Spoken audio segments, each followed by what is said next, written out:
The 525th edition of the MMA Gambling Podcast on the Sports Gambling Podcast Network is brought to you by Cut. Cut is a peer-to-peer social betting platform that's U.S.-based and available in 40 states. Head on over to Cut.com, that's Kutt.com, and use promo code SGPN for a 10% deposit bonus. We're also brought to you by Underdog Fantasy. Play their fantasy pick'em for a chance to win 100 times your entry in NBA, NHL, college basketball, and more. Sign up today and using promo code SGPN to get a 100% deposit match. We're also brought to you by SGPN's subscriber-only March Madness Bankroll Challenge. Free to enter and up to $2,000 in prizes. Head on over to sportsgamblingpodcast.com/madness. And finally, we're brought to you by Hall of Fame Bets, the sports betting research platform for parlays, player props, and game lines. Download the Hall of Fame Bets app or visit hofbets.com and use promo code SGPN to get 50% off your first month. Start making smarter bets today.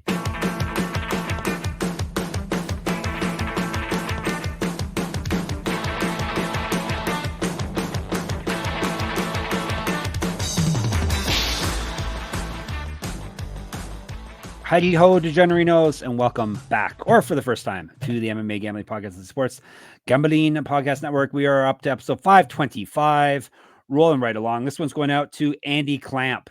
Boy, he made my almost soon to be retired co-host not retire. He's still a regional MMA god after that. So those who predicted his demise are incorrect, because he came through and that's all thanks to Andy Clamp, not just him. It was a good regional weekend for Mr. Gumby Vreeland overall. I am not your regional god. I'm the one that sets the table for the regional god. I would be Jeff Chalks Fox. I'm technically ahead of Gumby in UFC, though. So maybe I'm the UFC master here, because I'm ahead. You're not ahead of me. You're not ahead of me. Oh, that's true. One fight, I'm ahead of you. But yeah, no UFC. And what kind of money? What kind of money? That is Gumby Vreeland bragging already. He's not getting introduced 2 episodes in a row because he can't be quiet long enough. No chance. You see what the maniacs in our Discord are talking about. They're talking about sloppy fatty over bets, over parlays for this week. We got some weirdos in there, Gumby. You're talking about Nick Parkin and Mo Usman. Is that I think so. With? And Carl Williams' name is in there. I don't think Carl Williams is. I think, isn't he buff? No, he's fighting Talfa. No. He's a big fat guy. He's fighting Talfa. Right. Okay. Yes. Yeah. Fun. That's right. Fun stuff. But we're not talking about that. We're talking about good fighters, right? We're talking about regional fighters. There's good ones on this card. Yeah. No. We are talking about LFA this episode, LFA 179. But first, Gumby is going to toot his horn a bit. This actually will help you if this is the first time you're watching or listening to one of our regional episodes. This will help show you the power of Gumby and how he actually knows what he's talking about. Sometimes his guess of the odds may be off, but this time it was for a good thing. It was off in the wrong direction, and he made a lot of money because of it. So anyhow, let us know about your regional picks from this past weekend. We had 2 cards that we zeroed in on, 2 Cage Warriors fight cards. Yeah, we wound up going 3-1 over the 2 cards with 1 canceled fight, and that led to a +2 units finish, which is a pretty good night. The big play on all of it, like most of the odds were right around where I said they would be, but the big one that was not where I said it would be, I assumed Andy Clamp. I think I said -130 on our show on Monday. Right. And he wound up being a +200 underdog. And some people were like, man, you're an idiot for not understanding the odds. And I said, no, I think he should be a -130 favorite. Turns out he should have been a -400 favorite because it was wild one-way traffic until he picked up a TKO. I mean, he looked 100 times better than Matthew Byfield. For him to be a +200 dog, crazy, and wound up making us up 2 units on the night. So we're up about a little over 14 units on the year, and hitting about 68% of our picks for regional on the night. That is fantastic. And it's not like he's the best in the business. There's really no competition either, but even if there was competition, nobody's breaking down these kind of fights all the time. That's true. We it's there's seems to be a lot of good regional events to cover, and it's hard sometimes for us to decide what we're going to cover. So that's why we're fitting in a bonus episode tomorrow for you guys, because we you love LFA. Yeah, we love Octagon, and LFA usually delivers as well. It's I think it's still the top regional promotion, but maybe not. It depends what you think. Their Brazilian cards rule though too. And this is one, obviously one of the Brazilian ones. Yeah. So that is what we're covering today. LFA 179. We do not have odds, but like I said, it could be a good thing. As Gumby told our friend in YouTube, if Gumby thinks someone's gonna be a favorite and they come in as a big dog, then there's some value there. If you believe in the Gumby, which you should. All right. LFA 179, Neto versus Antunes. Is that how you say it? Antunes? I think it's Antunes. Antunes. And they're fighting on Saturday, March the 23rd, 4 p.m. Eastern. So I'm not sure when the UFC is this weekend, but you can everyone's watching on multiple screens anyhow. UFC Fight Pass, of course. Arena 1 at Parque Olímpico, Rio de Janeiro, Brazil. In the cage, 12 fights. We're going to cover 5. Like I always ask you, of the other 7, is there anyone interesting in any of those? Yeah, hang on a second, because I had them pegged, and then I put it down, and all of a sudden I don't have it immediately available. There's a fun name, Luis Felipe Herculano. That's a good name. Oh, Machado. Machado is, but not the Machado who's already in the UFC. That's not the Canadian one. Yeah, that's big fat heavyweight Canadian Machado. But this is Lionheart Machado. He lost to Bill Harino. Jonas Bellerino in his fight that seemingly would have put him in the UFC, but otherwise he's 3-1 in his last 4. He beat Gabriel Silva, who's like a legit prospect in LFA, and was in the UFC for a brief moment against Ray Borg and Kyler Phillips. So his only 3 losses are to Ray Borg, Kyler Phillips, and Machado. So I think Machado's like the real deal, and I think we're going to see him, like blow up a regional spot here and wind up winning. We're going to wind up with 2 UFC Machados. I think he's short notice in this fight, though. Is that correct? Or you're not positive? Let me check what I think. I don't. Who's he fighting again? I don't think it matters.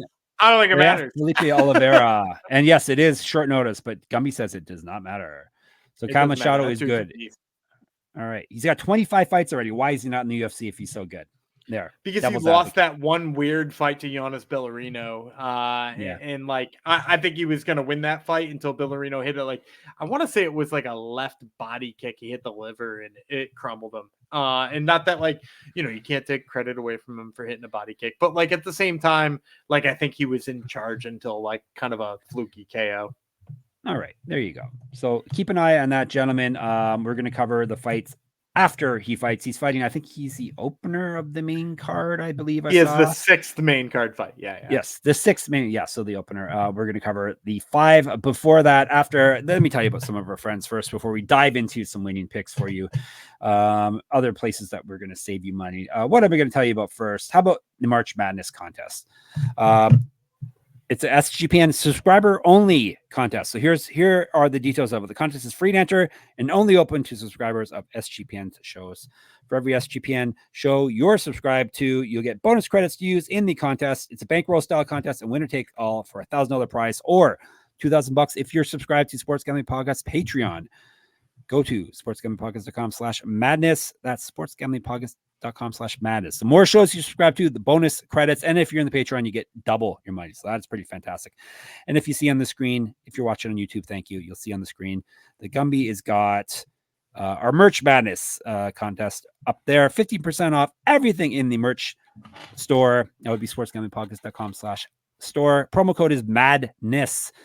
You can wear the gear like I am wearing right now. I got a SGPN hat. I got a Gumby Reland SGPN MMA Gambling Podcast shirt. Lots of cool stuff. So get into that.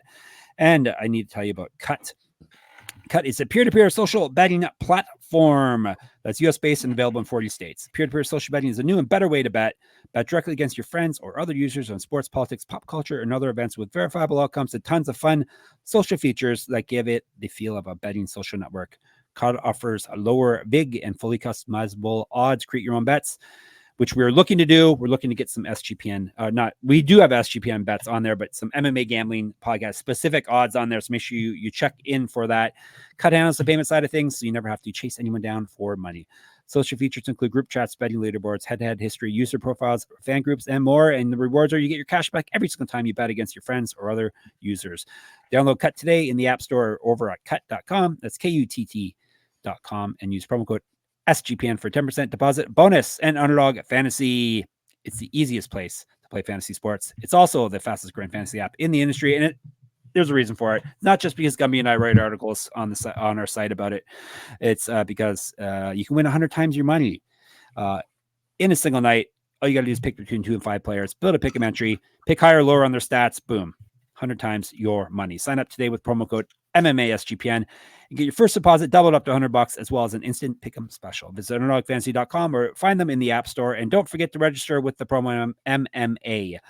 SGPN. Get your first deposit doubled up to $100, as well as an instant pick'em special. Must be 18 or older and present in the state where Underdog Fantasy operates. Terms apply. Concern with your play. Call 1-800-522-4700 or visit www.ncpgambling.org. I guess I don't have to say www. Everyone knows that by this point. Are they switching these ads up on us, Gumby, or am I just going out of my mind here? I think you're losing your mind. I think you're losing your mind. So I'm like, I didn't see that the first time, and now it's in a different spot. I'm losing my mind. Let's tell you about LFA before I totally go senile here. We're going to kick things off. We told you, we set you up for the event. Maybe I should open my actual spreadsheet with the research on the event. Yes, we do research. We don't just give you willy-nilly picks. All right. We're starting with a fight at bantamweight, 3 5-minute rounds. Erick Viscondi versus João Pedro Saldanha. And we don't have any odds here yet, so Gummy's going to do his best to guesstimate the odds, and we shall go from there. He's going to give you the winner regardless. Saldanha, 10-3 with 8 submissions, 1 knockout, 1 submission, 0-1 in LFA, loss win over his last 6 fights. He won his last fight via submission, and he used to fight at flyweight. Viscondi, Sabugo is the nickname, which translates to Cobb, I believe. Quickly. Is that true? Quickly? Quickly. Yeah. Wouldn't Cobb be a good nickname? I do know for a fact that word means both Cobb and quickly. Oh yeah. Okay. Yeah. There's a similar cognate in Spanish. But like, it means both quickly and like cob of corn. Okay. He's 13-2, Mr. Cobb of Corn. 4 knockouts, 6 submissions. Never been finished in a fight. LFA debut, 6-0 over his last 6. Obviously, he's not lost since September 2020. Used to fight at featherweight. So we got a former featherweight versus a former flyweight. Multiple regional championships on his mantle. Correct. Go to the store, sportsgamblingpods.com/store. Madness is your code to get a 15% off. Is that what we're giving away? I think it was 15%. I'm going to scroll back and try to nailed it. tell you. You got it. 15%. I did. I nailed it. 15% off. All right. He's a year younger and an inch taller than Saldanha, and that is all I got. So tell us about Quickly Cobb. Yeah, I'm gonna go with Quick Cobb. I think he's probably -250 favorite here. Anything less would be kind of crazy. The fact of the matter is, he's got like he's a guy who has like a karate stance and good enough takedown defense. I've got issues when he jumps in and tries to make his strikes, particularly his kicks, being easily hittable. But the fact of the matter is Saldanha is just like not very aggressive with his strikes. He's desperate for a takedown. I don't think he has the ability to take down Viscondi here. So you got a guy who maybe has some flaws in his striking in Viscondi, and a guy who just absolutely can exploit those striking issues in Saldanha. And badly needs a takedown that I don't think can actually score one. He's going to be like shooting for those takedowns, failing on him repeatedly, and Viscondi is just going to absolutely piece him up. So I'm going to say we're going to get like -250 odds here on Viscondi. He's still like a good parlay piece at that price.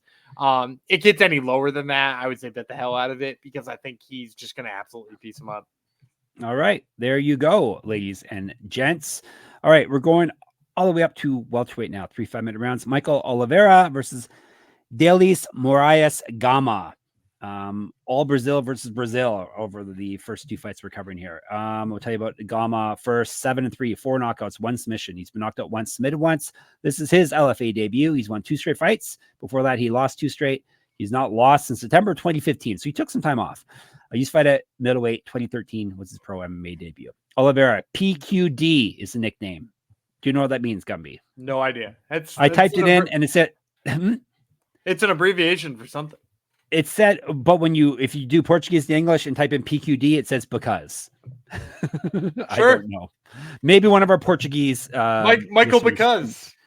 Michael because there's another good title. Maybe one of our Portuguese listeners can let us know why it says that. Anyhow, Michael because is 6-0 with 6 knockouts, so he's finished everyone via knockout. 4-0 in LFA, 6 years younger than Gama, 2 inches of height. I assume Oliveira is the pick here. I'd be shocked if he's not negative 500. Because we got a guy who the LFA loves Michael Oliveira. They think this guy is the real deal. And do I think he's the real deal? Do I think he's a guy who's like, a surefire UFC pick? Nah, I don't. I think there's a lot of potential there because the power is absolutely freaking unquestionable. When he hits somebody with like a short check hook, it is devastating. He hit somebody with a jab, devastating. He hit somebody with a straight right, absolutely devastating. This guy hits you and you feel it. And he looks like a guy who, when he hits you, you feel it. And so like, I haven't seen him defend a takedown. I haven't seen him pressured. I haven't seen all kinds of things. It's kind of like when I was talking about my tobacco Dubai. Do I like him? Do I think he's got a lot of pieces? Yeah, but I got to see a lot of things before I think he's a UFC prospect. The good news for him against Gama here is that Gama is one of those guys who doesn't actually defensively strike. He leans instead of defensively strike. You know how I like a leaner. Oh, you love the leaners. I love a leaner. I love a guy who leans instead of actually plays defense when he's striking. Gama is one of those guys. He starts with his hands low in the first place. He leans forward and backward. Like, he's just like a gift-wrapped opponent for Oliveira to just knock out.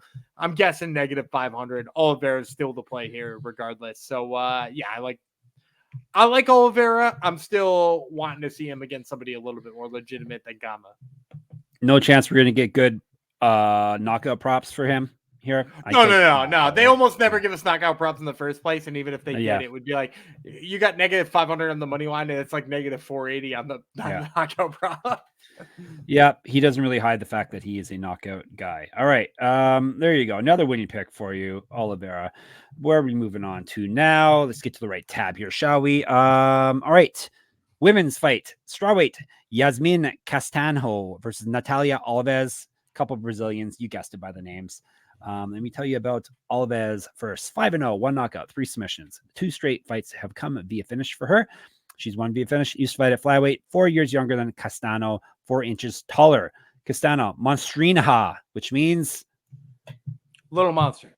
Yeah, just like Vanessa Demopoulos. She's 6-1 with 4 submissions. Never been finished in a fight. 2-1 in LFA. Won her last fight. She's got multiple regional championships on her. Mantle. Correct. Get the shirt. sportsgamingpodcast.com/store. Remember, madness is your code. 15% off. And she used to fight at flyweight. That's all I got. Did you say that that Alves was taller? Yeah, 4 inches taller. Or am I wrong by that? Did I get the wrong? I'm pretty sure you got that flip flop. Alves is short. She's a short queen. Let me see. Alves is 5'1". Yeah, she's not 4 inches taller than anyone. 5'1" and 23 years old. I might have switched it here. Castanho is 4 years older, 4 inches taller. So yes. Yeah, all right. Yeah. Okay. That's what I thought. Thank you. And with Castanho being an LFA vet too, I think she's going to come in here as the favorite. Ever so slight, like let's say negative 140 plus 120 on Alves, and I'll take the dog here on Alves. No, you don't like short queens. No, you said you do actually. I think. I swore off of them. But that doesn't mean I didn't stop picking them. That's true. Castanho's only loss in her UFC career. Do you know who it's to? No. I have her right in front of me, but it's to the fighting nerds only. Yes. Bruna Brazil. And do you know where Natalia Alves fights out of? Fighting nerds. And in fact, the fighting nerds. And in fact, when I interviewed Bruna Brazil, she actually mentioned Natalia Alves as somebody like people need to keep an eye out on. And you watch the 2 fight, Like, I think Castanho has got a lot of good aspects to her fighting, but if you watch her fight with Bruna Brazil, she's super tentative. Anybody with forward pressure and good striking scares the crap out of her. And, like, is that a problem moving forward? Obviously. Is it a problem in the regional scene? Only if you're up against somebody who moves forward all the time. And that's kind of what Alves is. Alves is hyper aggressive because she's used to being 5'1" and not really having a height or reach advantage over anybody she fights. She moves forward super fast, but she's got a nice double leg. She's got crazy submission game on the bottom, crazy submission game on the top for that matter.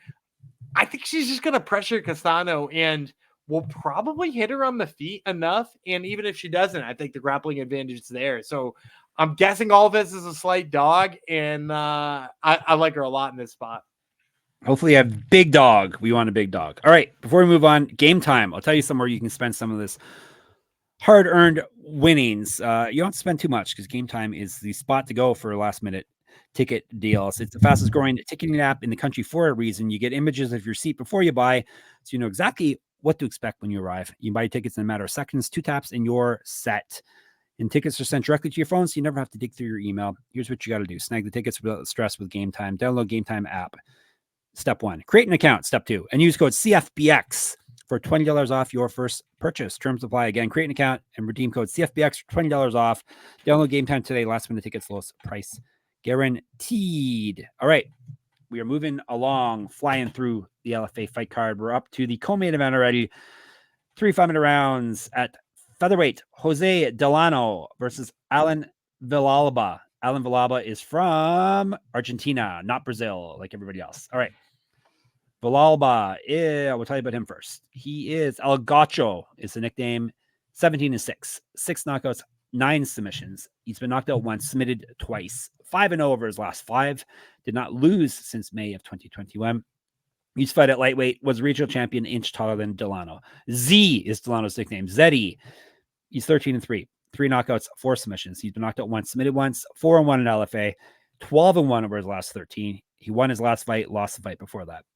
Regional champion, used to fight down at bantamweight, also fought once at 161 pounds, whatever weight class you consider that to be. I don't know. 2014 was his pro debut, and that's all I have for Mr. Z. So Delano's going to come here as a big favorite. I'm going to say negative 275 to Villalba.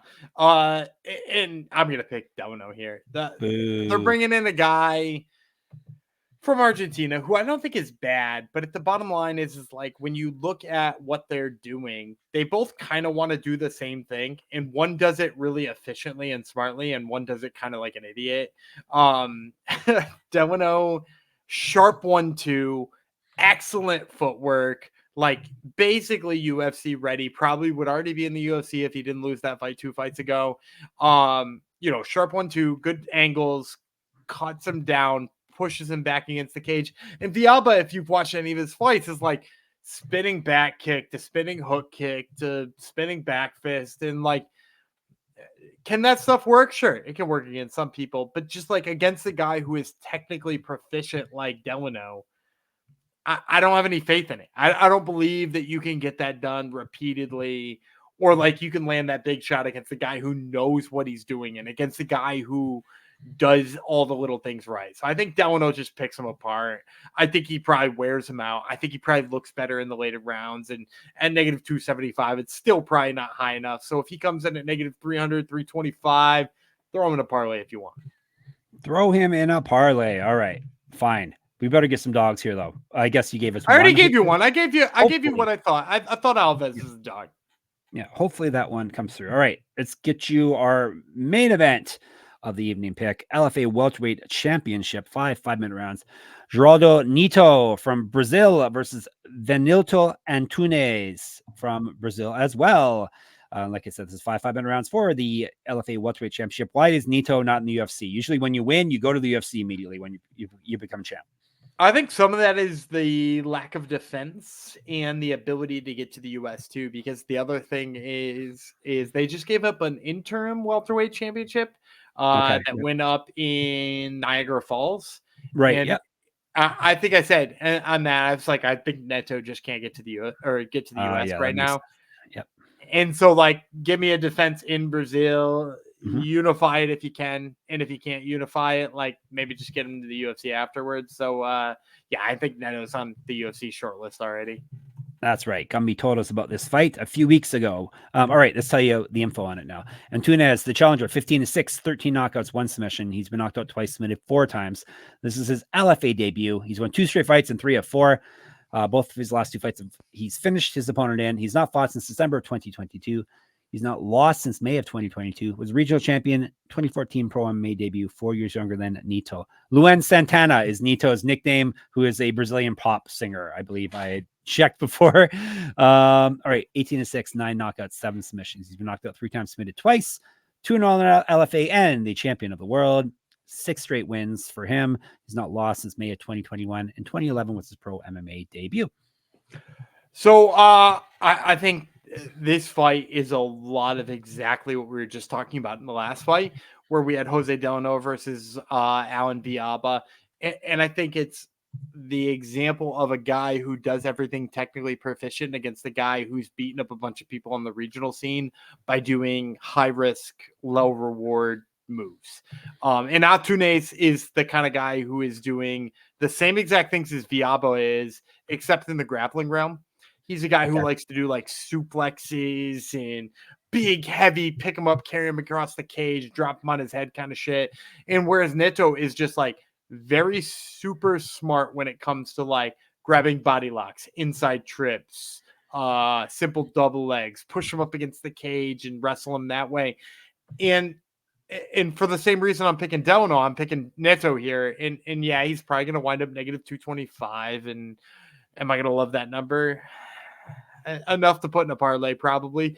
You know, I hate being as chalky as I am, but if you don't like as chalky as I am, tune into tomorrow's Octagon MMA card, because I got a bunch of dogs for you there. But Geraldo Neto is a guy who he does all the things so smart. Like, you know, his takedown game smart, his top control smart. He doesn't do risky moves looking for a submission once he does get on the top. And I think against Antunes, like Antunes is not going to be able to pull that kind of stuff off against Neto. And even if he does, I think repeatedly trying it is going to tire him to the point where he's got nothing left in rounds 3, 4, and 5. And we see Neto take over and get a submission. So I'm going to go with Neto here. I think he probably takes over. I mean, honestly, I think he can take over early in the fight, but even if he doesn't, he takes over late. Because grappling can make you sleepy, right, Gumby? We learned that with the UFC. It did in the UFC last week for sure. Yeah, that's for darn sure. All right, gonna recap the picks for you, and then we got a little bit more to tell you about. All right, you have Neto. What was the number you said you're getting on him again? Sorry, negative 225. Okay, Neto, Delano, Alves. Hopefully is a dog. Hopefully some of these other people are too. You never know. Michael Bacaz, aka Oliveira, and Viscondi. Correct. I got all those right. Nailed it. Look at me. All right. Before we move on, Champs, I got to tell you about Champs is hosting a free March Madness bracket contest for a chance to win $1,000. Plus, if you host your own March Madness pool on Champs, you get an extra free entry into the bracket contest. Tiebreakers are determined by who enters first, so make sure to register now so you don't miss out. Head to sportsgamblingpodcast.com/champs. That's sportsgamblingpodcast.com/champs and Hall of Fame bets. You win bigger by betting smarter this NBA season with Hall of Fame bets, the sports betting analytics platform for parlays, player props, and game lines. Research every NBA and soccer bet with historical stats and data. Enter any parlay idea into Hall of Fame Bet's revolutionary parlay optimizer tool to get hit rates broken down by leg, as well as an expected probability for the entire parlay. Sort all players by hit rate for any bet to learn which players are hot and which picks have value. Stop betting in the dark and join over 30,000 users researching with Hall of Fame Bets to craft more intelligent, data-driven parlays. Download the Hall of Fame Bets app or visit HOFBets.com and use code SGPN to get 50% off your first month today. Start researching, start winning with Hall of Fame Bets. All right. I figured to close things up, thank you, LFA, for your service. UFC just announced a title fight for the flyweight championship in Brazil. UFC 301. Gumby, you kind of predicted it, right? Am I correct there? I said it's the right thing to do. I don't know if I predicted it. In fact, my faith in the UFC actually predicted the opposite of that. My faith in the UFC said that they wouldn't do that. But like, and I know it's taken tons of hate on Twitter or whatever, you know, absolutely terrible social media apps that are out there. Probably Reddit. I'm not on Reddit enough, but I'm sure they're mad about it too. I know people are mad. It's the right move for 82 reasons. Okay, tell the people. Let me give you some of them. Number one, can we be sure that Manel Cape can make weight? No. Can we be sure that Amir Albazi is ready to go? No, he seems like he's still hurt. Can we be sure that Brandon Roval is still ready to go? Nope. It looks like his knee is really busted, and he probably should wait to fight and actually take that fight. Can we be sure that Mohamed Mokaev has any aspect of the striking game or could have the slightest chance to possibly grapple our guy in the main event? No chance. There's no way he grapples Pantoja, and there's no way he strikes with Pantoja. I give him a less than 0% chance of winning that fight. And with Pantoja needing to main event 301, what else do you have other than Steven Erceg, who, whether or not you think he deserves it, whether or not you think he can hang with the grappling, whether or not you think he can hang with the striking, he's got a puncher's chance, right? And that's more than we've had for title challenges in the past, right? That's more than we had for, what was it, Joe Soto, who fought TJ Dillashaw? That was like super short notice, though, was it not? That was like, wasn't that when Henan Brow fell out of a hot tub or something like that. But like, he's got a puncher's stance. He looks good on the feet. Can he stuff the takedowns? I don't know. He stuffed Alessandro Costas, and he not only stuffed it, but turned it into a mount. Like, I think he's the most legitimate challenger who isn't on short notice right now and isn't hurt. I'm all for it. Give me more of Steven Erceg right into my veins, despite the fact he debuted in the UFC 11 months before he's making this title fight. Yeah, he let's talk about who he's beaten. That's the thing. Matt Schnell, Alessandro Costa, David Dvorak. It may not look like championship contender resume, but we're talking flyweight. But here's my question. Because everybody's fighting for Mohamed Mokaev, right? I've seen, journalists who I really respect saying, why not Mohamed Mokaev? What the hell? And Mohamed Mokaev is saying the same thing. Who is Mohamed Mokaev beat that's better than David Dvorak? I don't know. And that's the second best win for Steven Erceg, right? Because Steven Erceg beat Matt Schnell and David Dvorak. Would you not pick David Dvorak tomorrow if he fought Alex Perez? I'd pick David Dvorak. Okay. Yes. I'd definitely pick Matt Schnell, right? You'd pick Matt Schnell against Alex Perez tomorrow. Matt Schnell, yeah. Yep. So if I would take one, maybe two of those guys, he's already got a better resume. So that's all I need to know, really. There you go. Steven Erceg. He's getting lots of love from Gumby. So there you go. That was the big title fight announcement from this past week in the UFC. We squeeze a little UFC in there for you. All right.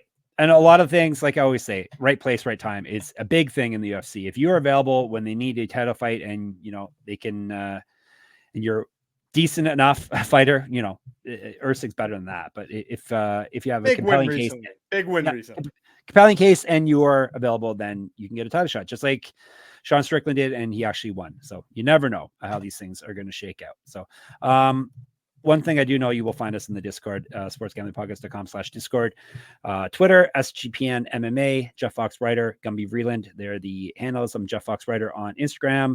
Where else can you find us? You can find Gumby at Top Turtle MMA. That's his other podcast. You can find me at moneymma.substack.com. You can find all the writing at sportsgamblingpodcast.com. You can find the store at sportsgamblingpodcast.com/store. Madness is your discount code. And then, of course, sportsgamblingpodcast.com/Patreon.